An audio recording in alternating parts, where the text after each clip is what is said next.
Congolais et Congolaises,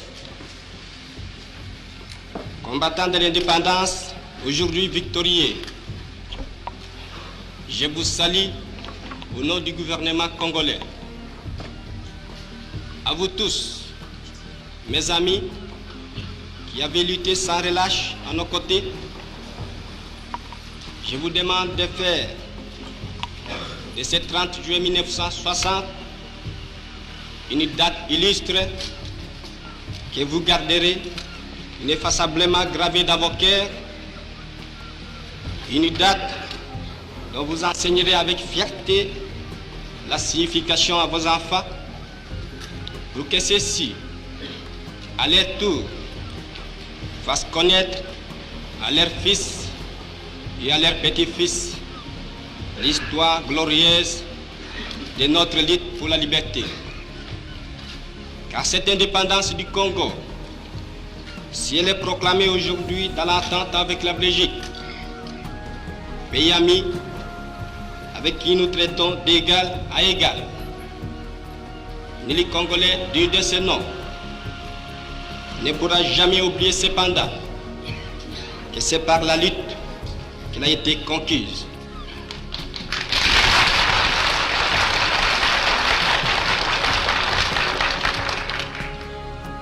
Une lutte de tous les jours,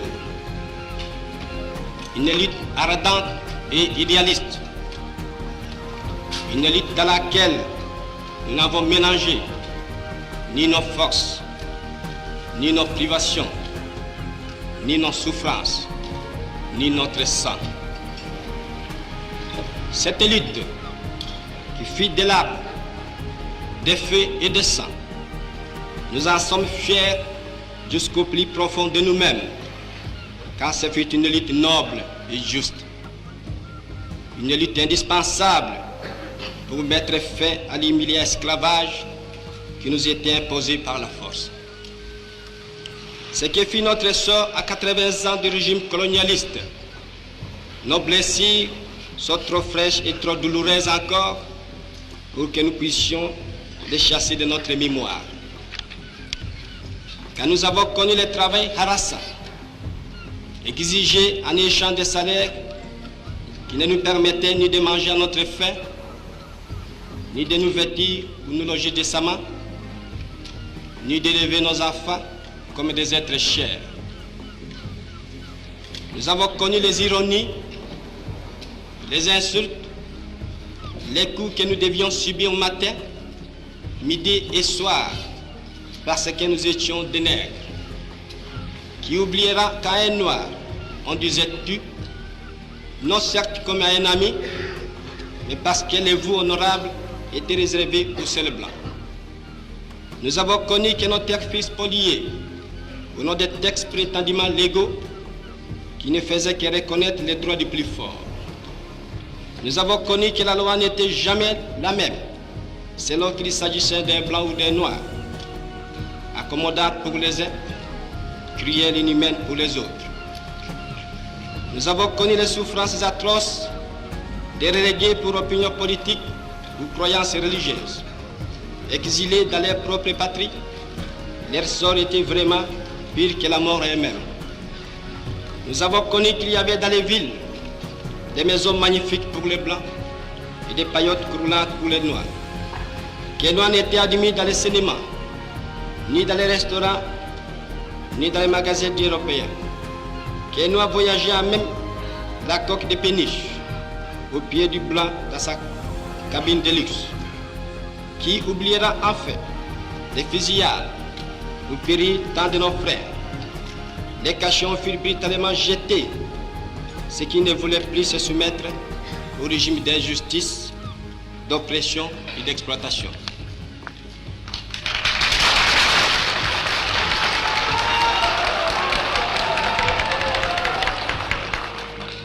Tout cela, mes frères, nous en avons profondément souffert. Mais tout cela aussi, nous que les votes de vos représentants élus a agréé pour diriger notre cher pays, nous qui avons souffert dans notre corps, et dans notre quai de l'oppression colonialiste, nous vous le disons, tout cela est désormais fini. La République du Congo a été proclamée et notre cher pays est maintenant entre les mains de ses propres enfants. Ensemble, mes frères, mes sœurs, nous allons commencer une nouvelle lutte, une lutte sublime qui va mener notre pays à la paix, à la prospérité et à la grandeur. Nous allons établir ensemble la justice sociale et assurer que chacun reçoive la juste rémunération de son travail.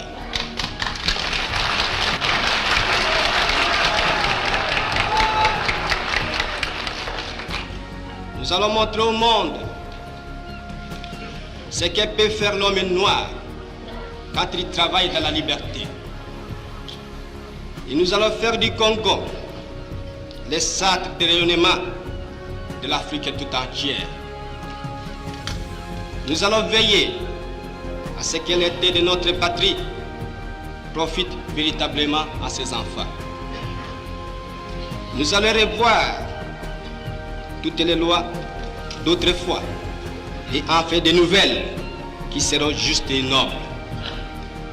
Nous allons mettre fin à l'oppression de la pensée libre et faire en sorte que tous les citoyens jouissent pleinement des libertés fondamentales prévues dans la Déclaration des droits de l'homme.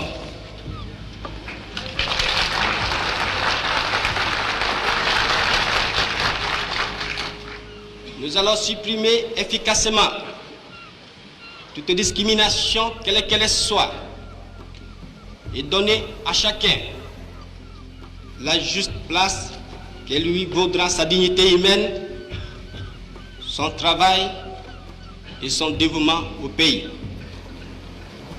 Nous allons faire régner non pas la paix des fusils et des baïonnettes, mais la paix des cœurs et de bonne volonté.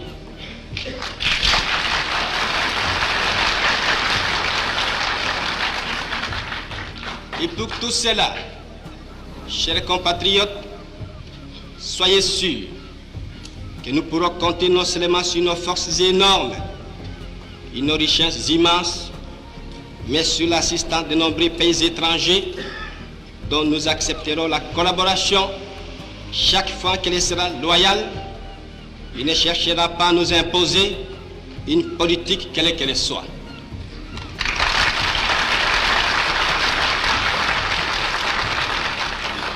Dans ces domaines, la Belgique, qui comprenant en fait l'essence de l'histoire, n'a pas essayé de s'opposer à notre indépendance, est prête à nous accorder son aide et son amitié, et un traité vient d'être signé dans ce sens entre nos deux pays égaux et indépendants. Cette coopération, j'en suis sûr, sera profitable aux deux pays.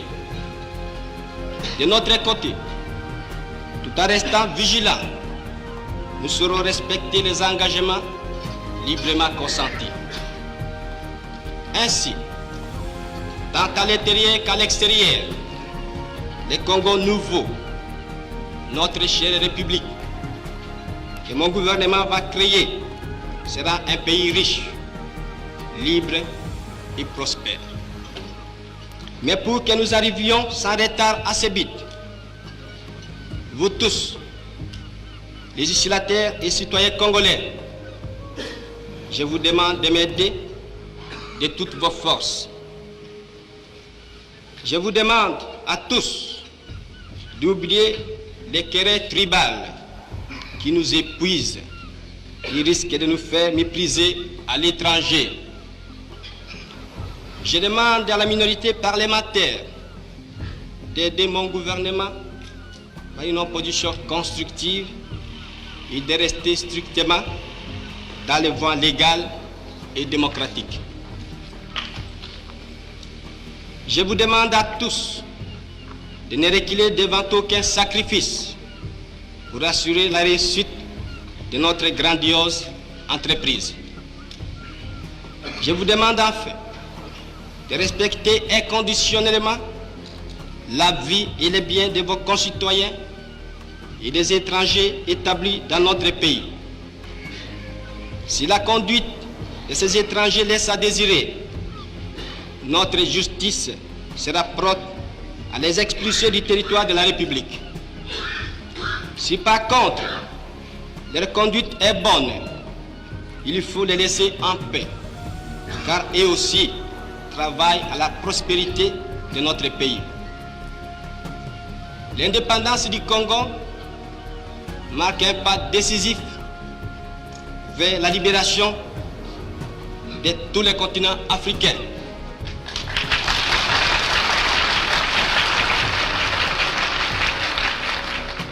Voilà, si, Excellences, Mesdames, Messieurs, chers compatriotes, mes frères d'Arras, mes frères de lutte, ce que j'ai voulu vous dire au nom du gouvernement en ce jour magnifique de notre indépendance complète et souveraine.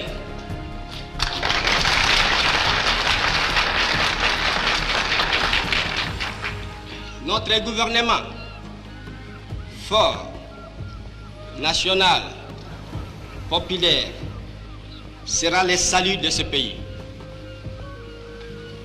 J'invite tous les citoyens congolais, hommes, femmes et enfants, de se mettre résolument au travail en vue de créer une économie nationale prospère qui consacrera notre indépendance économique. Hommage aux combattants de la liberté nationale. Vive l'indépendance et l'unité africaine.